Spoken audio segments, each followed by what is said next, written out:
Ang John chapter 3 verse 36 ay nagpapatunay na ang naligtas ng minsan ay ligtas na magpakailanman. Sinasabi sa verse 36, "He that believeth on the Son hath everlasting life, and he that believeth not the Son shall not see life, but the wrath of God abideth in him." Sinasabi dito na kapag ikaw ay sumampalataya sa anak, ay may buhay na walang hanggan ka na. Pag nakita niyo yung salitang hath, ito'y lumang salita na nangangahulugan ay may, ibig sabihin pang kasalukuyan. Ngayon mismo, meron ka na.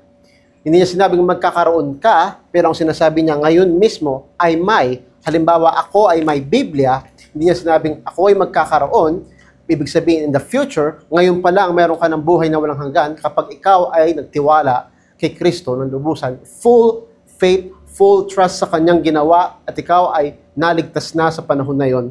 Pero sinasabi niya dito na kapag hindi ka sumampalataya, hindi mo makikita ang buhay. Na nangangahulugan na kapag hindi ka sumampalataya, walang buhay na walang hanggan na meron sa iyo, ikaw ay mapapahamak at ang puot ng Diyos ay sa iyo sapagkat hindi ka sumampalataya sa kanyang anak. At dahil dito, sinasabi niya na ye shall not see life, hindi mo nakita ang buhay, ibig sabihin na kahit kailan hindi naligtas ang taong yon dahil hindi niya nilagay ang kanyang tiwala. Ito ang pagpapatunay na ang naligtas ng minsan ay ligtas na magpakailanman.